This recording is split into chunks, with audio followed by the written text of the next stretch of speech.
Caiu! Dia de queda! Mira, mas a bolsa subiu no dia de hoje, mas quem caiu foi a Selic.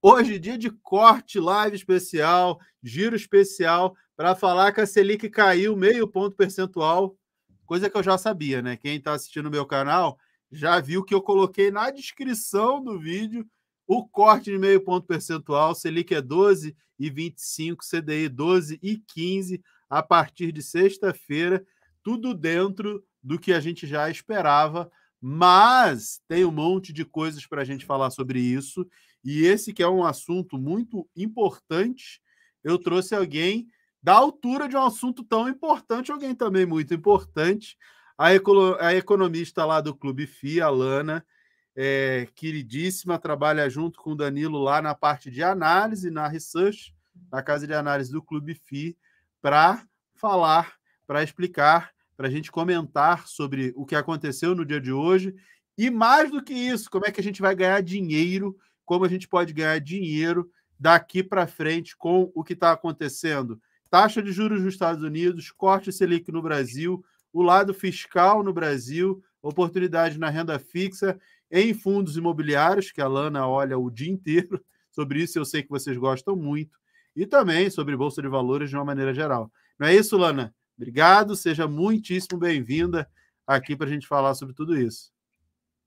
Muito obrigada, Mira, pela introdução e muito boa noite, pessoal, vocês todos que estão aqui assistindo. Realmente, para estar aqui numa live às 19 horas, pré-feriado, só quem quer ganhar dinheiro mesmo. Então, parabéns a todos. Muito bem lembrado. E, Lana, conta para a gente o que aconteceu, o que você achou, suas perspectivas. Você, como economista, que olha muito esse lado macro, né? E quando a gente fala de taxa de juros, é macroeconomia, né? Com certeza. Bom, vocês devem até pensar que o professor Mira até prevê o futuro, né? Que realmente, antes de acontecer qualquer coisa, o título do vídeo já estava ali dizendo o que ia acontecer. E realmente é muito bom quando as perspectivas do mercado acertam exatamente as decisões que vão ser tomadas. Quer dizer que está existindo um certo consenso, uma conversa entre o que o mercado está vendo e o que o Banco Central está de fato fazendo. Então, contextualizando o que é esse dia de hoje, que não é simplesmente um dia de reunião de Copom, e sim uma super quarta, em que tem reunião simultânea. Aqui no Copom, o Banco Central brasileiro se reúne, e lá nos Estados Unidos também, definição da taxa de juros americana. São dois números, duas taxas muito importantes para o nosso mercado. Então, hoje justamente não teve nada de novo sob o sol, por assim dizer, né? Mais um corte de 0,5% na nossa Selic, que já tinha sido anunciado na reunião anterior, no corte anterior, e já contrataram, inclusive, próximas reduções da mesma magnitude. Então, a gente deve esperar ver mais cortes para a Selic chegar aí ao final do ano no que está precificando o Boletim Focus, que o Banco Central publica toda semana. E nos Estados Unidos tivemos uma manutenção da taxa de juros lá, não caiu e nem subiu, o que é, de certa forma, positivo. Então, se não aconteceu nada de muito novo, o que a gente pode adquirir, né, de conhecimento desse movimento que teve hoje? É o tom da comunicação dos bancos centrais, não necessariamente o que eles fizeram, que vai definir os movimentos de mercado e as oportunidades da gente ganhar dinheiro daqui para frente. Então, começando pelos Estados Unidos, né, que hoje em dia quem mais faz preço, porque a gente já meio que sabe o que o Banco Central vai decidir aqui no Brasil, a gente está conversando, está acompanhando mais de perto. Agora lá, simplesmente a taxa que mais define preço no mercado, no mundo todo, é a taxa de juros americana de longo prazo. Então, o que foi mais importante na reunião do Fed hoje que foi decidido? Esse não aumento das taxas foi positivo, mas um tom de que é possível que eles estejam vislumbrando o começo de corte de juros mais para frente. Então, já parar de aumentar e começar a cortar no futuro. O que é muito positivo porque deve movimentar a economia como um todo e abrir espaço para um fluxo de capital para bolsas e principalmente para países emergentes como o Brasil. Então, a gente pode começar a ver um fluxo de capital entrando daqui mas mais para frente, tá? Não é um movimento de curto prazo, sim um movimento de mais longo prazo.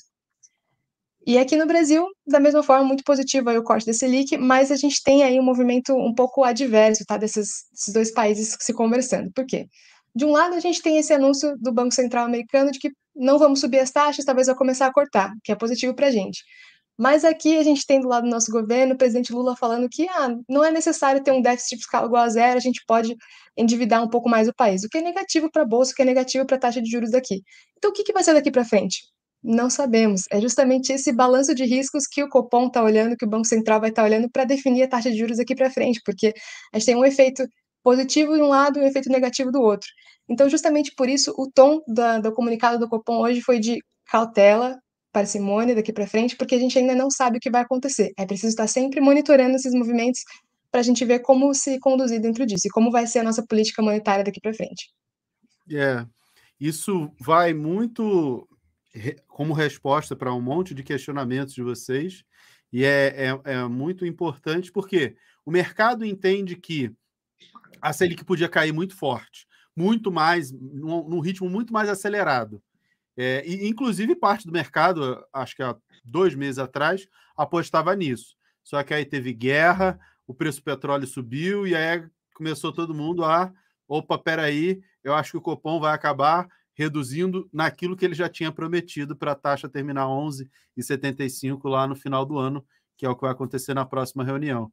Então, todo essa cautela que a Lana está falando é justamente já sabemos o que vai acontecer de quedas, o Copom já comunicou, já está em linha, só que poderia ser muito mais.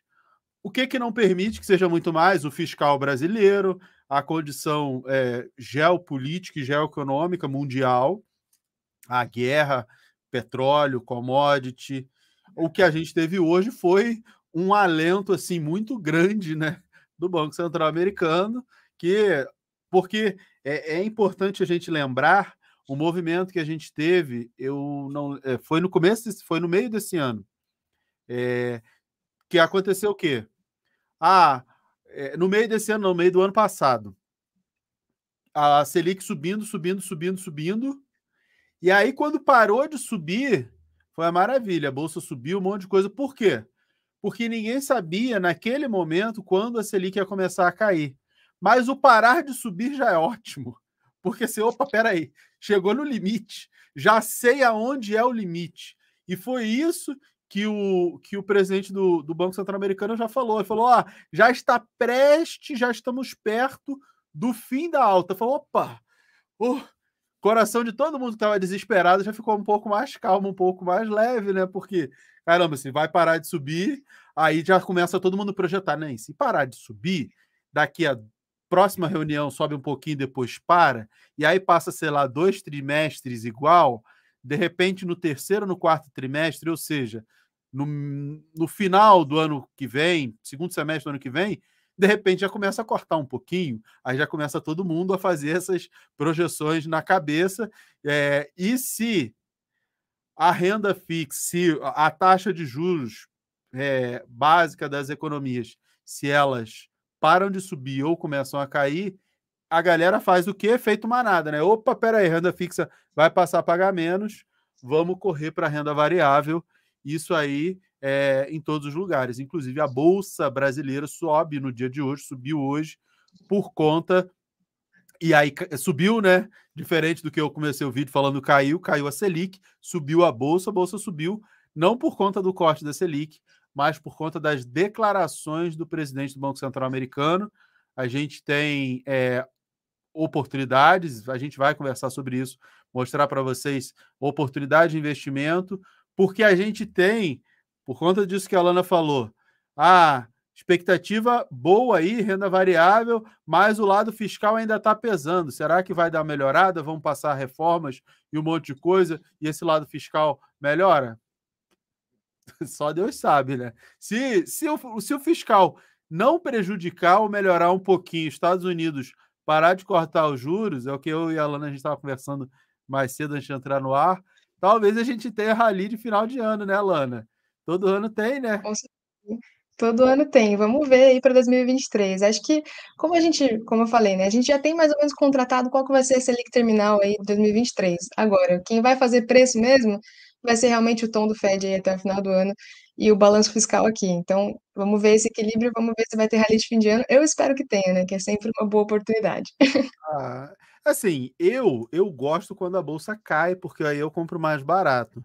Mas eu sei que a maioria das pessoas gosta quando sobe, porque aí vê, tô ganhando dinheiro. Tudo bem que tá ganhando dinheiro, mas se for comprar, se continuar nesse ciclo de investimento, de construção de patrimônio, que leva bastante tempo, Você vai ficar comprando mais caro do que estava antes, embora ainda vai levar um tempo para ficar caro, né? Tá tudo tão barato que acho que ainda leva, sei lá, pelo menos um semestre ou dois para começar a ficar caro. Ainda tem muito chão para andar, muita possibilidade. Eu separei algumas coisas aqui, mas, Lana, você quer complementar com mais alguma coisa? Quero sim. Porque, então, como a gente comentou, né, teve esse corte agora da Selic, provavelmente vai ter mais corte aí até o final do ano. E qual que é o impacto disso na inflação? Afinal, a taxa de juros veio se elevando e está sendo cortada justamente por objetivo de controle da inflação. O objetivo é esse. A taxa de juros é o remédio, o problema, de fato, é a inflação. A inflação tem vindo numa dinâmica um pouco mais benigna, mas ainda assim com algumas pressões inflacionárias, justamente por conta do que o professor Mira falou, de uma questão de guerra lá fora, de uma situação macroeconômica um pouco complexa. E a gente vê um pouco de uma pressão inflacionária se aumentando, principalmente no acompanhamento do IGPM, que é um índice de inflação que a gente tem aqui no Brasil, calculado pela FGV, que tem um percentual bem grande, de 60%, que é de inflação ao produtor. Então, não é essa inflação que a gente compra de produtos no supermercado, eu e você. É justamente a inflação que o produtor tem para comprar suas matérias-primas e os insumos. E essa inflação tem aumentado em forte medida, justamente por conta de uma pressão no preço das commodities e a taxa e o câmbio também elevado, o que tem prejudicado isso. Então, isso pode ser que em algum momento chegue no nosso bolso e a queda da Selic, a queda dos juros, pode impactar também isso. Então, a gente pode começar a ver uma pressão inflacionária um pouco mais forte aí nos próximos meses, até o ano que vem. Então, isso é um fator para a gente ter em mente também. Sim, com certeza. É, vamos falar de investimentos de renda fixa e de renda variável. Vou falar agora de oportunidade que eu vejo na renda fixa, porque isso vai servir até de introdução para aquilo que a Lana vai falar sobre fundos imobiliários, que ela enxerga uma oportunidade muito interessante, e eu concordo plenamente com a visão dela, mesmo porque ela é muito mais inteligente do que eu, ela é economista, eu não sou, entendeu? Então, é óbvio que eu tenho que concordar com quem é mais inteligente. Mas antes da Lana explicar aonde ela enxerga maiores oportunidades, que eu aposto que é algo que vocês não estão pensando, deixa eu falar sobre renda fixa, porque a gente tem, por conta dessa diferença aí entre um cenário até positivo lá fora, que era negativo, que foi bem negativo, mas que hoje se mostrou muito positivo, e essa questão fiscal brasileira. Isso abriu um gap e a gente tem uma oportunidade para investimento de longo prazo em renda fixa. Aonde está esse investimento que tem essa oportunidade? Eu vou compartilhar minha tela aqui com vocês. A gente tem a oportunidade no Tesouro Direto. Mira, mas por que Tesouro Direto? Porque ele é um título de longo prazo. E aí, deixa eu mostrar aqui para vocês. Títulos, preços e taxas. Aí aqui embaixo tem o histórico de preços e taxas. Vou mostrar aqui o histórico do IPCA 2045, que é o título mais longo que a gente tem, sem juros semestrais, né? E aí vou botar aqui todos os anos, todo aí o período dele, para mostrar uma coisa para vocês. Uma coisa, assim, bem curiosa, inclusive. Não isso aqui que é curioso, que eu acho que eu já até mostrei na internet algumas vezes, mas eu fiz uma outra comparação que eu ainda não tinha feito acho para ninguém, só o pessoal do MBA, mas é diferente. O IPCA 2045, ele paga IPCA mais, ele vai pagar IPCA mais uma taxa. Essa taxa, ela varia de 0, pelo menos a escala que tem aqui, até 7, porque ela nunca chegou a 7. Ela já chegou perto, mas ela nunca chegou. Só que de 6 até 7 é sempre a parte assim mais alta e mais difícil de chegar, isso desde 2017, que é quando esse título foi criado, o IPCA 2045. Ou seja, acima de 6 é uma oportunidade. Então, IPCA mais 6, ou muito próximo disso, ou acima de 6, melhor ainda, que foi o que aconteceu aqui nesse intervalo de tempo, bem próximo de 6. Eu estava conversando com o Alê, gestor do artesanal, de um fundo multimercado que entrega um baita resultado artesanal. Aí ele está me falando de várias estratégias de trade, inclusive de comprar título IPCA 6 e o 2035, 2045, 6 e pouco, para vender abaixo de 6.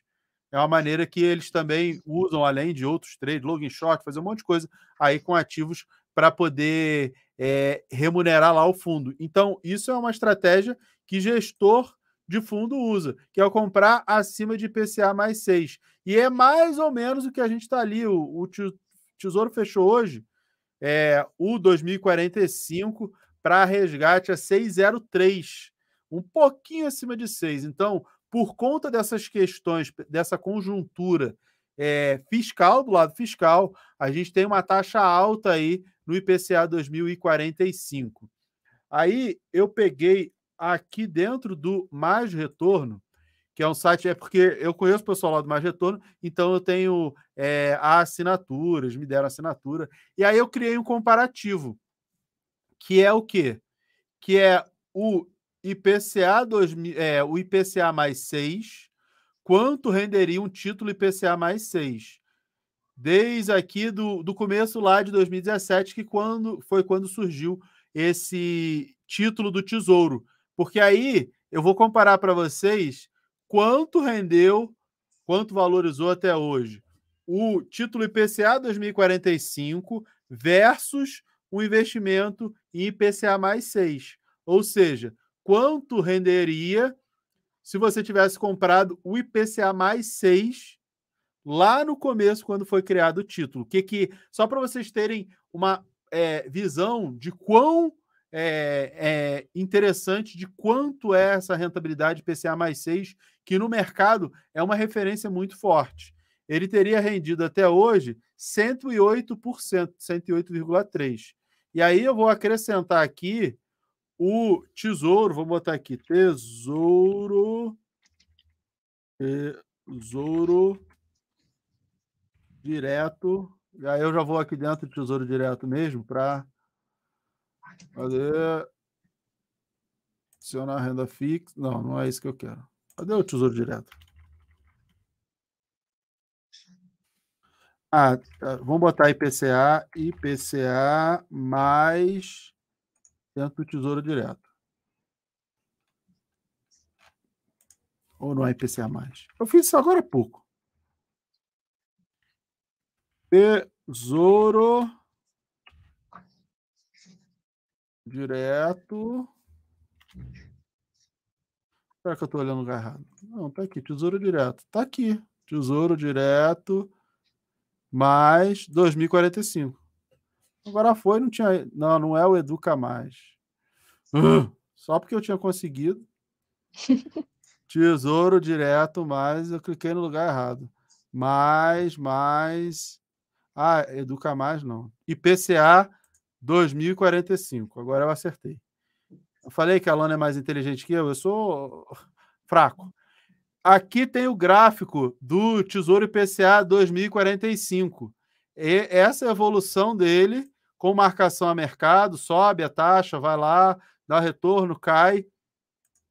O IPCA mais 6, ele teria rendido 106%. O título do Tesouro IPCA 2045 teria rendido lá do início, 2017 até agora, 79,84. Então a gente tem mais de 20% de diferença 30% de diferença entre o Tesouro e um título IPCA mais 6. Então, se lá em 2017 tivesse comprado um IPCA 2045 com taxa de IPCA mais 6, ele teria dado um retorno bem grande. Isso aqui é considerando lá a taxa de quem comprou lá no início do 2045.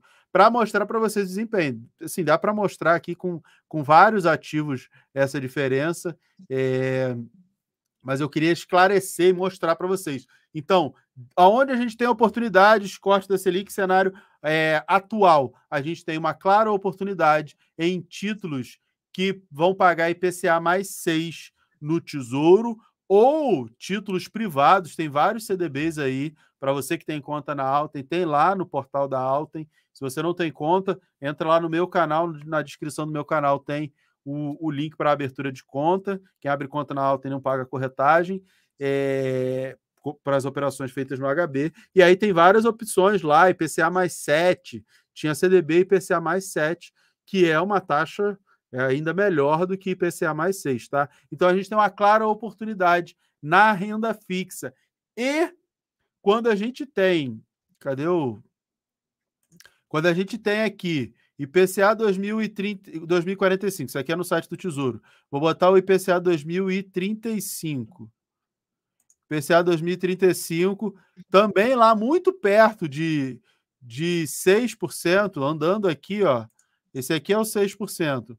O 2035 também andando perto dos 6%, também é uma oportunidade. E para quem é meu aluno, já assistiu, sabe que a precificação dos fundos imobiliários de tijolo a gente faz em cima do IPCA 2035, título do Tesouro, IPCA 2035. E, de uma maneira geral, acaba sendo sempre uma referência à taxa de juros de longo prazo, tá? E aí a Lana vai contar para vocês aonde ela está vendo oportunidade. Só que antes da Lana falar, eu só queria pedir para todo mundo deixar o seu like, se inscrever no canal que você está assistindo. Deixa o seu like, super importante. Não é isso, Lana? Com certeza, gente. Ajudem a gente a continuar crescendo o canal e trazendo mais conteúdo de qualidade para vocês, sempre que a gente puder.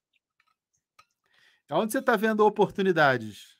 Conta pra gente. Bom, vamos lá, né, pessoal? Quando a gente começa a cortar juros e vê um cenário de juros mais baixo no ano que vem, existindo essa correlação negativa entre taxa de juros e o mercado de fundos imobiliários, sua precificação, é natural as pessoas procurarem mais e pensarem mais em fundos de tijolo, então fundo de varejo, fundo de shopping.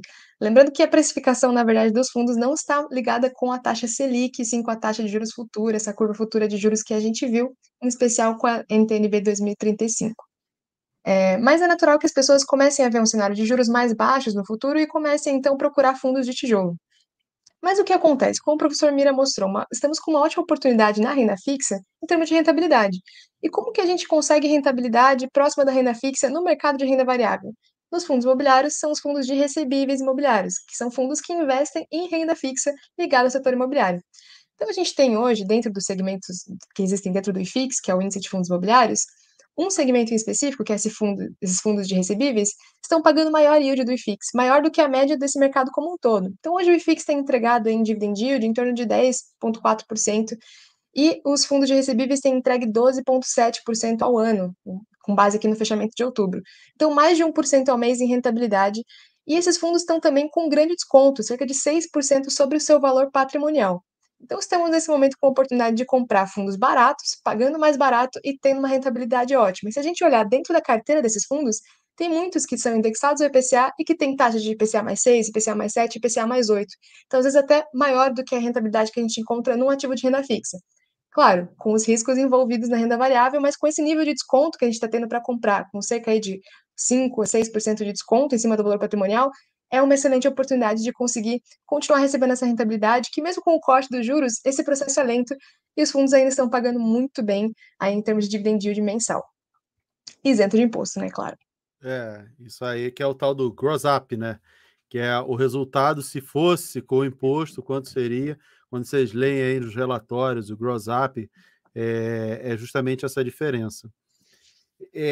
Eu até fiz uma aula, acho que foi segunda-feira, com os alunos do MBA, e eu estava mostrando justamente isso. A gente está falando de fundos de papel, e, mira, Selic está caindo, a inflação vai cair, vai fechar o ano menor do que a inflação do ano passado. Então, por que fundo de papel seria interessante se os indicadores estão caindo?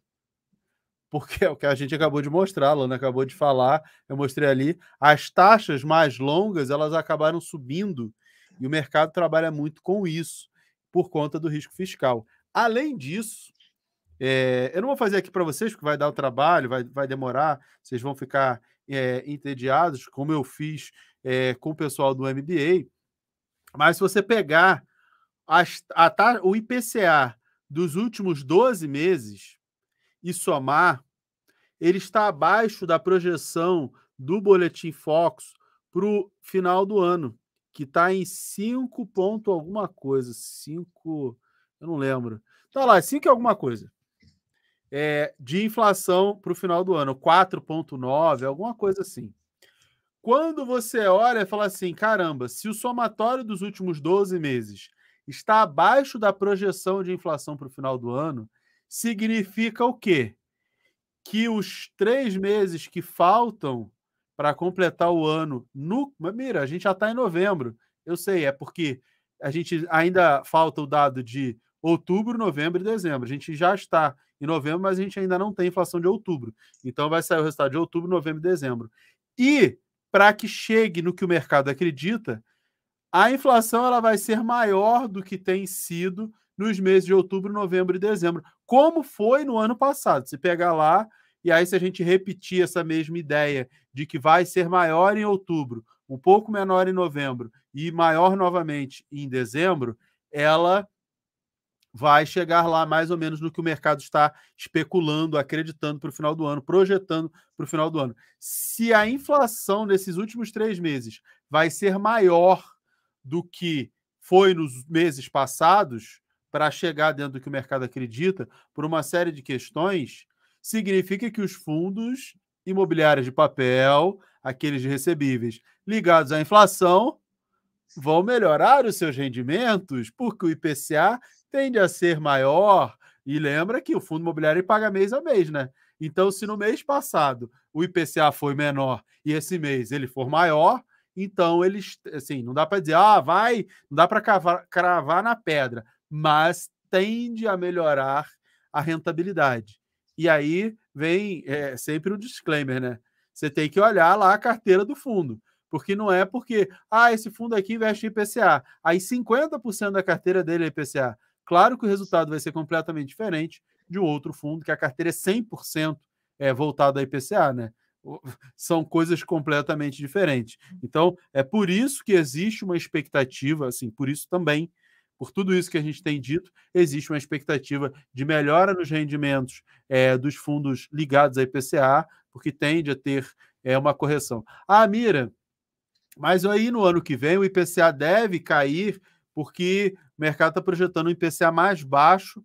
Sim, deve. Só que ele deve cair junto com a queda da Selic. Se a gente tiver aí melhora no cenário internacional, taxa de juros nos Estados Unidos, significa que pode sim diminuir até um pouco do dividendo, só que se na renda fixa, na 100% CDI, você estiver recebendo 10, 11,75 já ao final desse ano, né?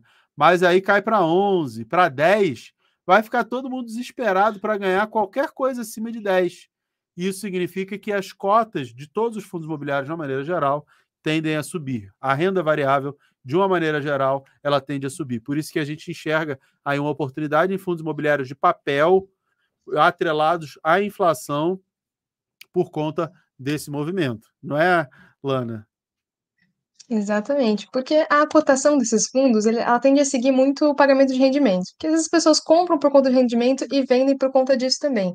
Então, os fundos, eles realmente repassam a inflação mês a mês, mas muitas vezes é com uma defasagem ali de até 2 meses. Então, nessa distribuição agora de outubro, por exemplo, teve fundo ainda repassando o IPCA de julho, que foi de 0,12. Então, zero nada ali, veio de um patamar negativo, uma deflação de junho para um IPCA bem pequeno. Então, ainda tem fundos entregando um dividendo bem menor do que estava entregando há 3, 4 meses atrás. Então, muita gente vendeu esses fundos para procurar outras oportunidades. Então, vocês que estão aqui acompanhando essa live, estão vendo essas informações, essas projeções, já podem se adiantar de que, uma vez que se elevarem esses rendimentos com a volta do IPCA a patamares positivos, essa cotação desses fundos deve voltar também. Então, por isso desse desconto agora. Muita gente segue o dividend yield, não se antecipa a essa projeção de dividendos maiores e compra no momento mais barato. Então, daí que se abrem as oportunidades. Esse movimento de manada de, às vezes, as pessoas não acompanharem essa movimentação pontual dos fundos. Uma outra coisa, eu estou olhando aqui o chat, as coisas que vocês estão dizendo, uma outra coisa é que sempre que a Selic cai, e da última vez que ela caiu foi até 2%, eu tive que reforçar isso 300 milhões de vezes. A sua reserva de oportunidade vai render menos? Vai. Tesouro Selic, CDB 100%. Na verdade, qualquer CDB percentual do CDI, sexta-feira ele já está rendendo menos, tá? Todos os investimentos atrelados ao CDI ou à Selic vão passar a render menos, e é normal. Mira, o que eu faço agora para que a minha reserva de emergência renda mais? O que eu preciso fazer? Você não precisa fazer nada. A sua reserva de emergência, ela não tem o objetivo de ser super rentável. Ela tem o objetivo de ter liquidez, tá? Ela precisa ser líquida. Você precisa ter facilidade para compor, para receber o dinheiro da sua reserva de emergência. Ele não pode ficar preso. E aí sim, você consegue usar em uma emergência. Claro que existem algumas táticas para você melhorar um pouquinho a sua reserva de emergência. Você pode fazer uma reserva de emergência em camadas. Como assim? Por exemplo, você pode deixar uma parte em CDB de liquidez diária, uma parte em fundos ligados à renda fixa, que vão te pagar 102%, 105% do CDI e que sejam D+1. Então, você pede num dia, no outro dia, você já receberia o dinheiro na sua conta, a liquidez não é imediata, mas de um dia para o outro, e aí, para aquela emergência que você precisa do dinheiro na hora, você tem o CDB de liquidez diária. Tem gente que usa até a poupança, e para isso serve que você pega o dinheiro a qualquer momento, e aí seria um valor pequeno. Eu, por exemplo, pago tudo no cartão de crédito, então minha reserva imediata seria o cartão de crédito, eu não preciso tirar o dinheiro que tem no banco, eu pago aí, inclusive, para fazer milhas e um monte de coisa. Então, toda emergência, e eu não lembro quando foi a última vez que eu tive, de fato, uma emergência. Porque eu tenho seguro, não, bateram no carro, não sei o quê, a casa precisou consertar. É só acionar o seguro lá, Porto Seguro, conserta isso aí e acabou. Eu tenho seguros. Então, as emergências elas têm que ser todas pensadas nisso. E aí você pode fazer em fases. Eu tenho em camadas. Liquidez imediata, alguma coisa com liquidez em D+1, em D+2, pegar uma LCI que ela só tem liquidez depois de 90 dias.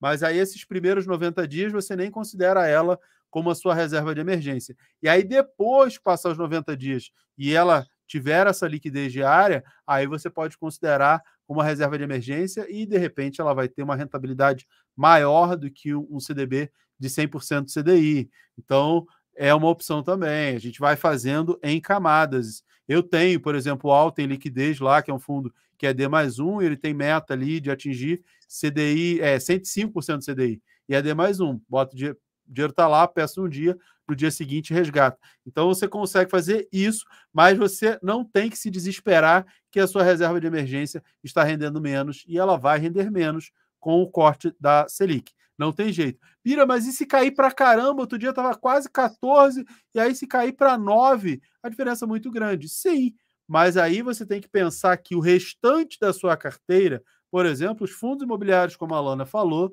esses vão crescer.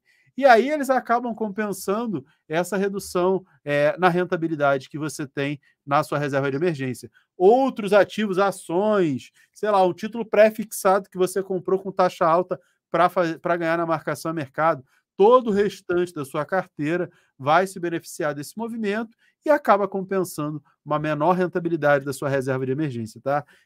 Eu estou sempre olhando no chat, é sempre importante falar sobre isso e alertar vocês sobre tudo isso, não é, Lana? Com certeza. Vamos falar de outras oportunidades. Deixa eu só ver o que vocês estão falando aí mais no chat. Reinaldo perguntou, cadê a Natália, professor?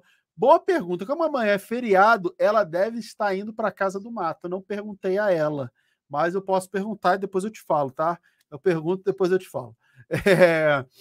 Temos oportunidades também, não só nos fundos imobiliários, os fundos imobiliários de tijolo também, a gente também tem oportunidades, porque é um movimento meio que óbvio, né? Queda de taxa de juros, movimento para a renda variável, fundos imobiliários de tijolo, as taxas de tesouro, quando elas estão altas, também a gente acaba exigindo um prêmio de risco maior para os fundos de tijolo, e isso faz com que hoje eles estejam com preço amassado, um preço mais baixo do que deveria, então a gente também tem oportunidade em fundo de tijolo, mas isso é uma coisa meio que óbvia, né? Por isso que a Alana trouxe alguma coisa que a maioria não está olhando. Tem oportunidades ali que eu tenho certeza que vocês não estavam atentos e atentas, e agora já estão.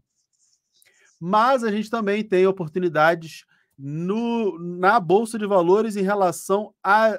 Na verdade, falando em Bolsa, a gente tem oportunidades na Bolsa Americana, que hoje já subiu por conta da fala do presidente do Banco Central americano, que já começou todo mundo lá a olhar, então quem gosta de investir na Bolsa Americana, em ativos lá tanto da renda fixa quanto da renda variável americana, a gente ainda tem oportunidades e aí tem uma tendência do IVVB11, do S&P, dos indicadores da Bolsa Americana, de eles retomarem uma trajetória de alta. Os títulos de renda fixa estavam pagando muito lá, título de 2 anos, 5 anos, 10 anos nos Estados Unidos, títulos as treasuries do Banco Central lá do governo americano, os títulos igual o tipo Tesouro Direto brasileiro, tipo Tesouro Direto americano, estavam pagando muito, a taxa lá já começou a cair por conta dessa fala do presidente do Banco Central americano. Então a gente também tem oportunidades em Bolsa de Valores nos Estados Unidos por conta desse movimento de juros, né, esse movimento macro, esse ciclo de juros, e a gente tem oportunidades aqui também. Quem vai mais se beneficiar com isso? Empresas endividadas, o varejo de uma maneira geral, só que quando lá a gente tiver uma sinalização mais clara, é que, por exemplo, o varejo tende a se beneficiar porque ele ficou muito amassado, apanhou muito com o movimento de taxa de juros nos Estados Unidos e o risco aqui no Brasil, o risco fiscal aqui no Brasil. Os setores clássicos aí, mais sensíveis a juros, tendem a se valorizar mais, varejo, construtoras, tudo isso que depende de financiamento das pessoas, as pessoas precisam de dinheiro e de financiamento para adquirir, esses tendem a andar melhor. Ações e ações mais resilientes, essas tendem a andar menos, mas elas também caíram muito menos. Quando caíram, se caíram, né? Tem ações que continuam aí super subindo e não sentiram nenhum movimento de queda. Essas tendem até a ter uma valorização, mas não tão grande. Tá? Os setores resilientes, bancos, seguradoras, olha lá os bancos, os principais subindo, Bradesco, Banco do Brasil, Itaú subindo, Bradesco deu uma rebolada aí, ainda tem muito chão para recuperar, mas Itaú e Banco do Brasil subindo para caramba, Banco do Brasil perto das máximas históricas, né? Tem os R$ 50 com máxima histórica lá em preço corrigido, em gráfico descontado a dividendos, né?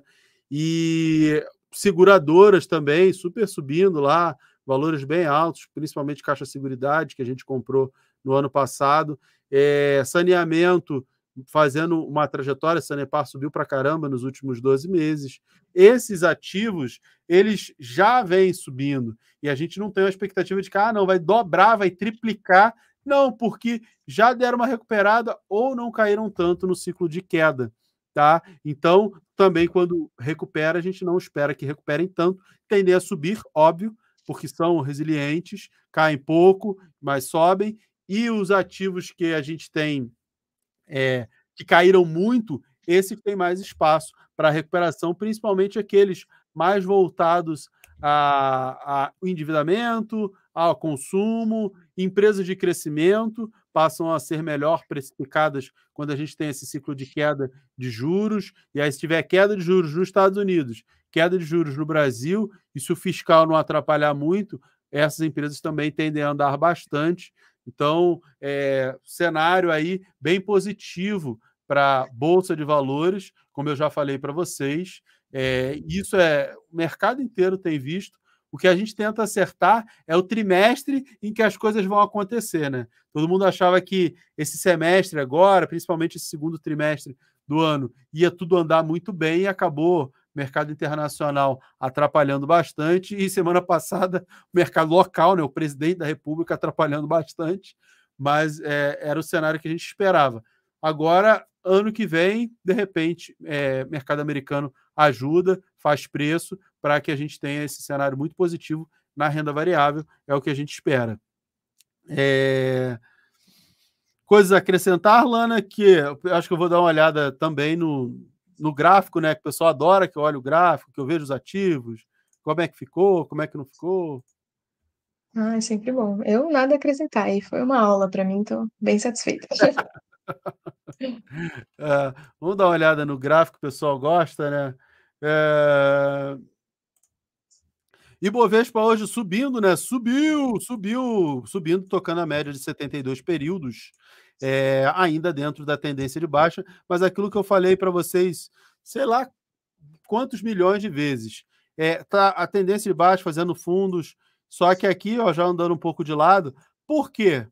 Porque se você pega a bolsa e ela anda de lado, e a inflação, por menor que seja, ela continua existindo, e a inflação é sempre um preço acima do preço anterior, ou seja, eu vou comprar o arroz esse mês passado estava mais barato, agora está mais caro, o preço subiu, isso é inflação, né? Inflação menor, a inflação está diminuindo, significa que os preços estão subindo numa velocidade menor, não significa que os preços estão caindo.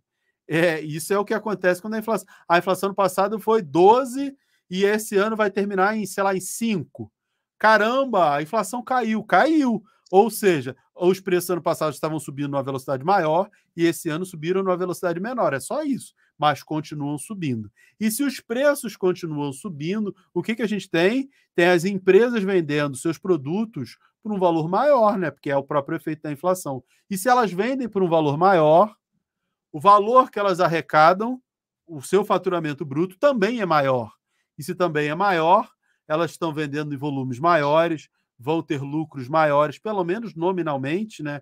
Pode não ser real, mas pelo menos nominal esse lucro maior, dividendo também maior. E se isso tudo acontece, o preço dessas ações tem de ser maior. E aí, se o preço fica andando de lado, só pelo carrego da inflação, a gente começa a olhar a bolsa assim e fala: caramba, não faz muito sentido a bolsa cair, acreditar que ela vai derreter, porque você tem o carrego da inflação e a bolsa está andando mais ou menos de lado há quanto tempo? A gente está aí desde 2020.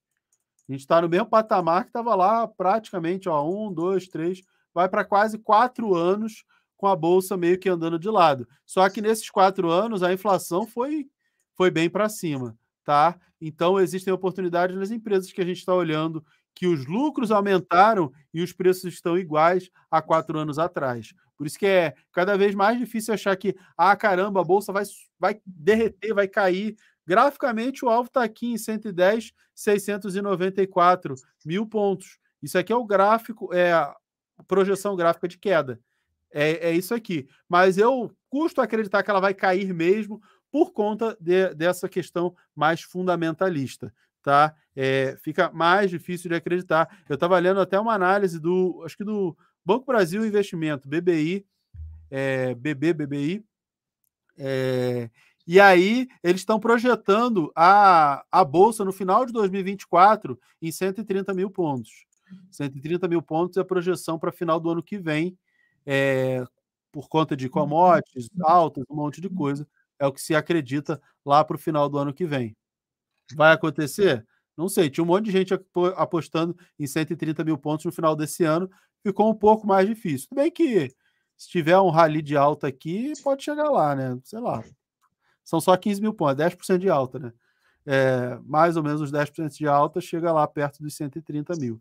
Então, Ibov, meio que andando de lado, fechou hoje num valor lá nos 115 mil, que é o valor que não fechava 1, 2, 3, 4, 5, 6, 7, 8, 9, a 10 pregões que não fechava esse valor. A última vez foi aqui, lá no dia foi esse dia 17 de outubro, tá? E aí, vamos ver os próximos dias. Dolinha hoje afundou, acelerou a queda, né? É interessante que a gente olha aqui o dólar, até estava caindo dentro ali de um movimento, aí depois subiu um pouco. Isso é o gráfico de 1 minuto, é o que aconteceu com o preço do dólar futuro, não comercial, o preço do dólar minuto a minuto ao longo do dia de hoje. Aí ali para a parte da tarde, quando saiu a decisão do Banco Central americano, o dólar acelerou, aí caiu por conta do que falou lá o Jeremy Powell, o Serginho Groisman lá do Banco Central Americano, ele é a cara do Serginho, tá? Aí acelerou a queda aqui no preço do dólar ali fechando a R$4,98. R$4,98.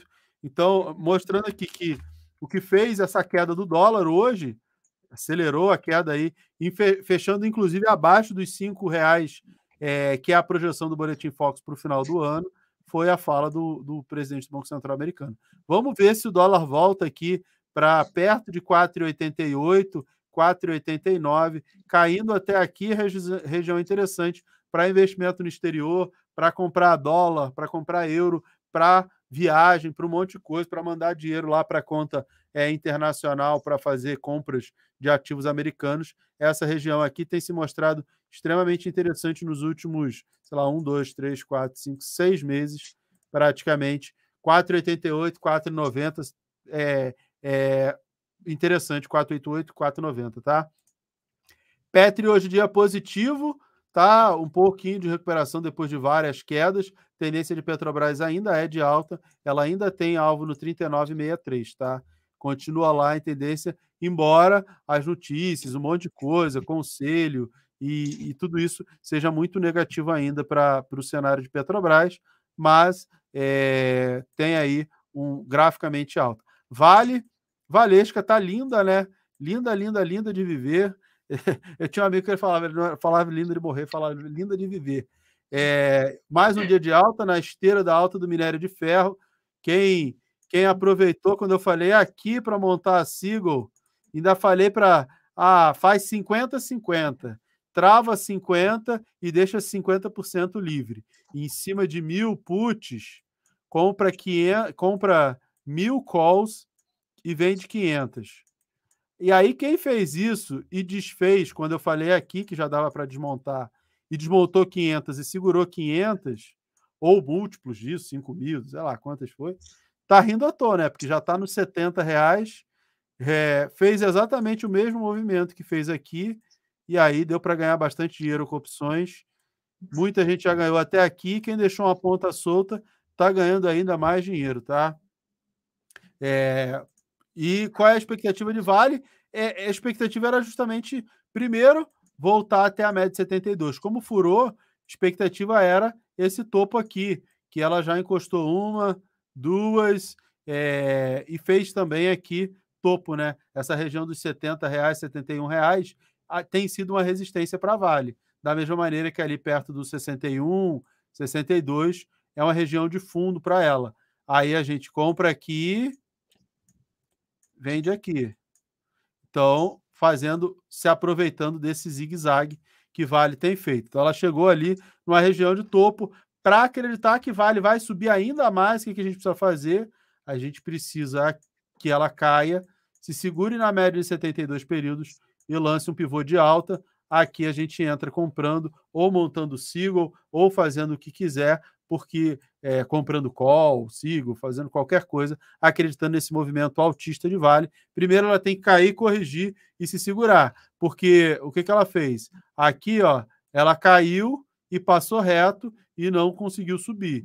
Aqui também, ela furou e aí depois devolveu tudo. Por isso que esse movimento de cai, se segura e volta a subir, ele é tão interessante, tá? Aqui ela caiu, voltou a subir, e aí depois ela caiu de novo, mas aí já fez esse movimento de alta, você já conseguiu capturar aqui alguma coisa, tá? YouTube, eu falei essa semana de YouTube, e toda vez que ela chega aqui, dá oportunidade também. Ela chegou ontem, bem pertinho, deu oportunidade de montagem de Seagull, que a gente espera que ela volte até aqui, fique nesse lenga-lenga. Então a gente teve a oportunidade ontem em YouTube, Itaúsa ainda em tendência de baixa, Banco do Brasil nada claro, ainda está lá o topo dos 50,90, ainda fazendo seu movimento. Bradesco sentou sobre os R$14 ontem, deu também a oportunidade de montagem de estrutura aqui, acreditando no retorno até a média de 72 períodos. Essa região que tem se mostrado de forte suporte, né? Já tocou uma, duas, chegou perto aqui e tocou Ontem e hoje, mais uma vez, voltou a subir. Bradesco.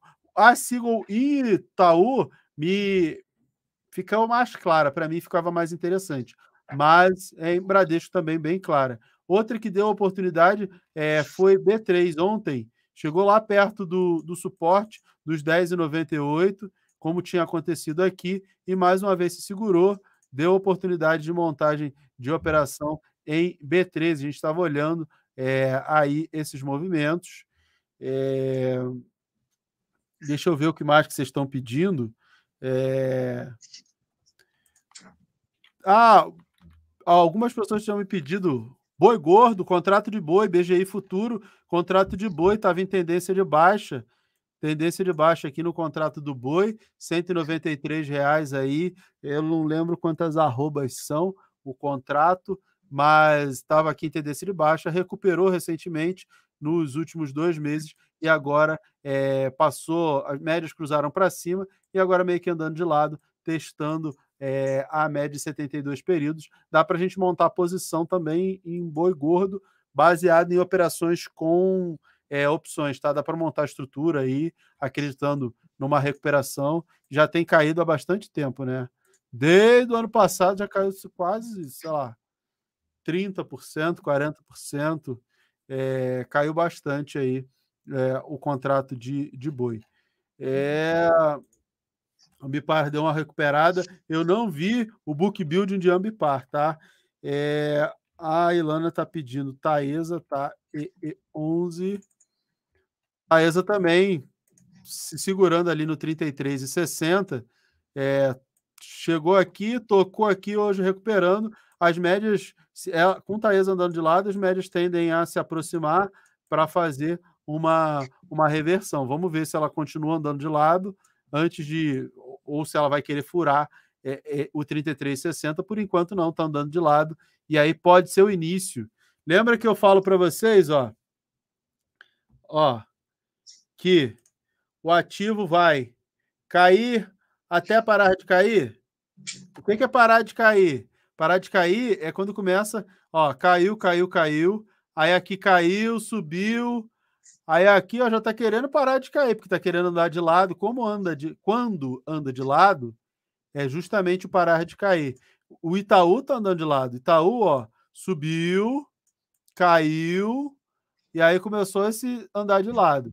Quando ele anda de lado, não me parece que queira cair mais. E isso é o parar de cair. E aí depois o que a gente espera? Que comece, que se ande de lado, e aí comece uma trajetória de alta, com as médias cruzando para cima e ao movimento de recuperação. Então, caiu, a gente deixa cair. Quando para de cair, é que a gente começa a olhar. Gosto de Taesa, tem boa perspectiva, mas não para curto e médio prazo, mas para longo prazo, pela necessidade de investimento que a empresa tem para os próximos anos. Isso vai reduzir o dividendo. Os controladores já tinham avisado na última reunião com analistas, tudo dentro do esperado, inclusive essa queda aqui dentro do esperado, por isso que eu zerei posição aqui atrás, como eu falei para vocês. Não estou mostrando. Desculpa. Não está mostrando. Agora estou mostrando. Caiu. E aí, essa região aqui, ela deu uma segurada. Vamos esperar que ande aqui de lado para depois voltar a subir. Foi isso que eu estava mostrando, tá? TRPL4. TRPL4 também fez um movimento bem interessante, acelerou a queda, atingiu o alvo do 21 e 21, que a gente tinha traçado aqui para queda. Reportou um resultado interessante, só que a Eletrobras disse que vai vender a sua posição, vai se desfazer da posição em TRPL. E aí todo mundo começou a vender, falou, não, a Eletrobras vendendo, que tem uma fatia grande, tende a socar o preço para baixo. Aí um monte de gente já vendeu para recomprar quando tiver mais embaixo. Só que, será que vai cair mais? Não sei, tem fundo lá no 2044, tá? Deixa eu falar de Bitcoin, que eu esqueci de falar do Bitcoin. Bitcoin subindo no dia de hoje, né? Fez um movimento aqui interessante. Teve um aluno meu, o Zebra, Zebra perguntou se tinha uma flâmula aqui. tem uma flâmula de alta no Bitcoin, rompendo aqui o topo lá dos $35.157. Bitcoin que tem alvo agora nos $48.240.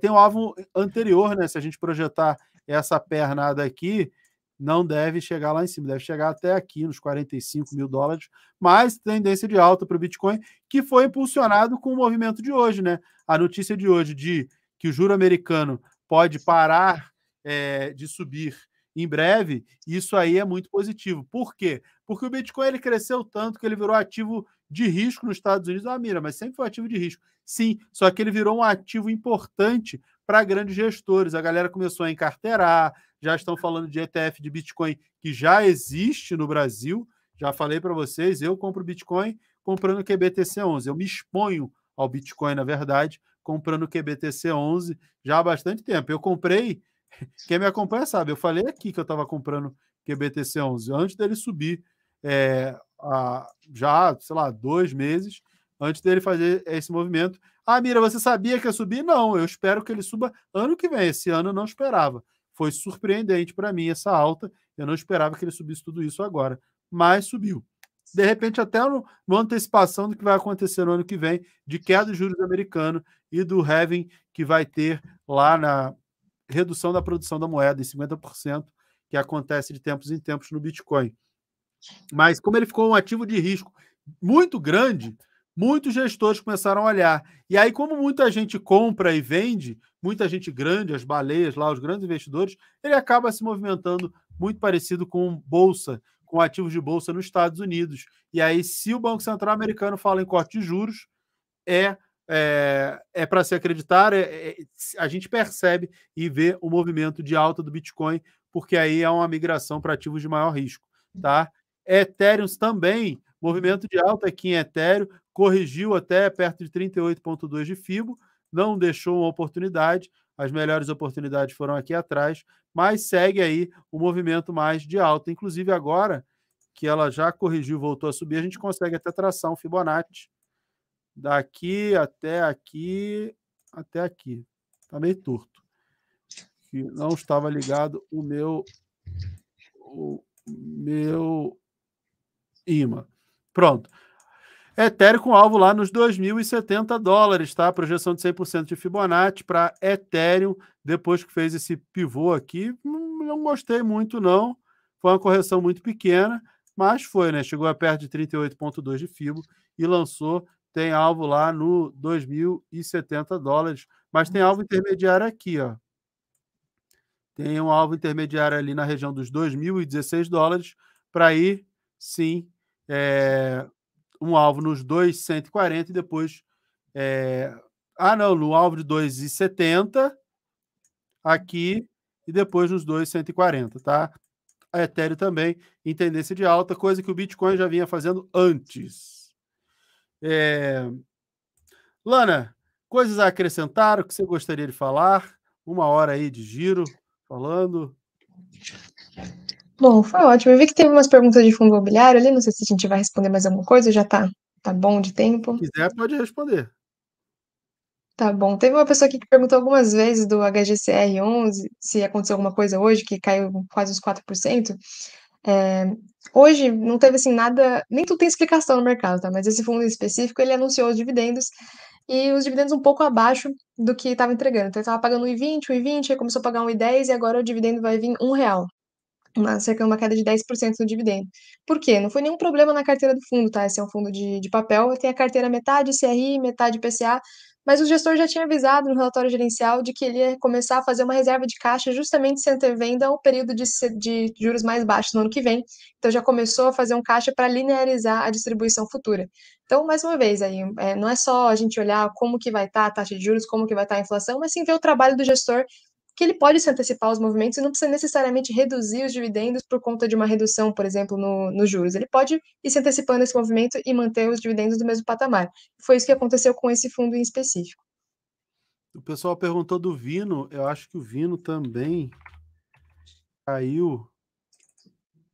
O Vino também caiu forte hoje. Eu não vi. Na verdade, eu vi alguém que caiu mais de 5%. Eu vi alguém falando em algum grupo, não deu tempo, porque era muita coisa para olhar hoje, né? Super quarta, Sim. não deu Meu tempo de Deus. olhar tudo, mas parece que saiu uma notícia de que a WeWork parece que vai pedir recuperação judicial semana que vem lá nos Estados Unidos. E aí alguém falou que o Vino tinha caído. Eu não lembro da carteira do Vino se tem o WeWork dentro dele. Eu Eles acho têm um que tem. ativo da WeWork. Tem lá Tem. dentro, lá ali na Faria Lima, se não me falha a memória. Acho que é no Oscar Freire, o Era deles. Oscar Não tenho Freire, eu certeza. não lembro. Por aí, é uma região boa dessas aqui em São Paulo. Dali. Eu não lembro exatamente, porque eu lembro do imóvel que está alocado para a própria gestora, para 20, eu lembro do imóvel da Uhum. Globo, e aí esse da WeWork eu fiquei pensando. Mas, como tem imóvel alocado para eles, e com essa notícia que eles podem pedir recuperação judicial, é muito ruim. Assim, é ruim. Ninguém sabe como é que vai ficar, né? Não significa que não vai pagar aluguel. A Americana paga aluguel mesmo em recuperação judicial, de um monte de coisa, mas muita gente preferiu por lá fora e isso provocou a queda hoje de mais de 5% do Vino, e um monte de gente estava falando aí no chat, e o Vino, não sei o quê, foi isso que aconteceu no Vino, o HGCR, a Lana já explicou, movimentos, o Vino realmente é algo que não era esperado, agora no HGCR, que para mim é um fundo que eu continuo gostando, continuo comprando, tá? Se Eu vocês também. olharem, metade da carteira EPCA, metade da carteira CDI, ele acaba tendo um movimento assim, muito mais suave ao longo dos anos, e tranquilo, e sempre ascendente. Então a queda, É. para mim, não é problema. Não vejo nenhum problema. Quer falar de mais algum fundo, Lana? Que o pessoal está pedindo É, milhares de coisas, né? REC, milhares de coisas, né? um monte de coisa. Bom, uma pessoa perguntou aqui, algumas pessoas, na verdade, perguntaram do Galg 11, né, que está com emissão agora. Sim. É um fundo que está na nossa carteira de R$ 50. É verdade. Bom, o fundo está com essa emissão em aberto. A emissão está sendo feita no valor patrimonial, com uma taxa de distribuição relativamente baixa, de 3 centavos. Mas um problema dessa emissão é que ela vai ter os custos por dentro. Então, o fundo vai pagar uma boa parte do custo da distribuição, da oferta, com o dinheiro do próprio fundo. Então, vai tirar do seu caixa. Então, assim, apesar do preço da emissão estar um pouco abaixo do preço a mercado, que é vantajoso para o investidor participar, esse valor dos custos da oferta que vão ser tirados do caixa vai ser retirado do valor patrimonial do fundo. Então, no fim, vai acabar ficando elas por elas. Você vai ganhar de um lado por participar de uma emissão e não comprar o fundo ao mercado, mas vai ser retirado aquele valor do caixa do fundo depois, tirado o valor patrimonial, e vai ficar meio que a mesma coisa. Então, assim, é um fundo que a gente gosta, que a gente acompanha. O fundo vai mudar um pouco o mandato, tá? Então, um ponto bem importante dessa emissão é de que o fundo é um fundo de logística, mas ele vai comprar ativos de varejo, de build-to-suit, com ativos de longuíssimo prazo, do Grupo São Mateus, Pão de Açúcar. Então, assim, são bons ativos, tem um pipeline de oferta bem interessante, mas ele vai mudar para um fundo mais híbrido, então voltado para real estate em geral, não só ativos logísticos, mas também varejo e outras coisas. Então, ele vai até depois chamar uma assembleia, vão convocar uma assembleia para solicitar os cotistas para mudar o nome do fundo e o ticker para GARI 11, né, que aí seria o real estate no final, não logística. Então é de você avaliar se você tem esse fundo, se você quer continuar com um fundo que não vai ser puramente de logística e vai investir em outras coisas, ou se não. Então é válido a gente acompanhar. E a gente, na carteira de R$ 50, a gente vai fazer essa avaliação, porque já tem o VIUR, né, que é um fundo de renda urbana. E aí, talvez vai ter muita coisa voltada à renda urbana, com metade do GALG virando renda urbana. É possível. Mas aí também tem que ter outro fundo bom para a gente poder trocar, né? Então, que seja na casa de R$ 10. Não é algo assim tão simples para fazer essa troca. Mas eu acho que o Galg não. Ele vai virar um fundo ruim, não acredito nisso. Mas vai mudar o perfil, e aí, putz, como é que vai ficar? Um problema, assim, não é um problema, um efeito da emissão ser rateada pelo fundo é que quando o custo da emissão está nas cotas de quem entra na subscrição, só quem entra que paga, né? Quando é o fundo que vai pagar, os antigos cotistas que não entrarem na subscrição também vão ratear esse custo. O custo é de todo mundo. Quem já era cotista, nós que já somos cotistas, e quem passar a entrar. Não vejo, por enquanto, o que eu analisei de forma até superficial ainda dessa emissão, não vejo um problema assim, nossa, caramba, nada me motivou por enquanto vamos vender, corram para as montanhas. Não vejo nada disso, tá? Movimento meio que normal. É até interessante essa diversificação de setores, né, de logístico e renda urbana, como a Lana falou, com imóveis e contratos de longo prazo, é até interessante. A questão é se não vai ficar pesado na carteira de R$ 50 essa exposição para o varejo, para a renda urbana. É uma coisa que a gente vai analisar com calma, tá? Sempre com muita calma e parcimônia, porque os fundos imobiliários eles fazem movimentos bem lentos, vai devagarzinho, então ninguém precisa ter pressa do dia para a noite. Lana, queria super te agradecer, obrigado pela sua participação aqui nesse giro especial de Selic, de corte de Selic. Tem mais alguma coisa? Não, acho que é isso. Quero agradecer a oportunidade, agradecer a todo mundo que estava aqui e pedir, né, vocês que ficaram até agora, por favor, me sigam nas redes sociais, @LanaInvest lá no Instagram. Podem mandar dúvidas se tiverem, solicitações. Enfim, eu produzo vídeos também pelo Clube FI e estou aqui com vocês para o que precisarem, tá bom? E a Muito obrigada a professora todos. do curso de fundos imobiliários do Clube FI, que as inscrições estão abertas, do zero ao profissional, as inscrições estão abertas, tem o link na minha bio, lá no link do Clube FI, acho que a Me Poupe mandou para um grupo também o link para vocês participarem, inclusive a Me Poupe mandou com desconto, na bio do meu Instagram também tem com desconto. A Lana também é professora lá no curso, a Lana, o Arthur Vieira de Moraes, o Danilo, o Ribeiro, todo mundo, é um time fantástico, o curso mais completo de fundos imobiliários que existe no mercado, não existe nada tão completo e o preço também é bem interessante, bem convidativo. Fica aí o convite também para que vocês façam parte. Né, Lana? Você vai ensinar o que lá? São um monte Exatamente. de coisa, né? Muita coisa, né, gente? Indicadores econômicos, cenário, enfim, muitas coisas ainda que tem alguma surpresa aí que vamos definir ainda ao longo do caminho. Mas vai ter Isso muita aí. coisa boa, com certeza.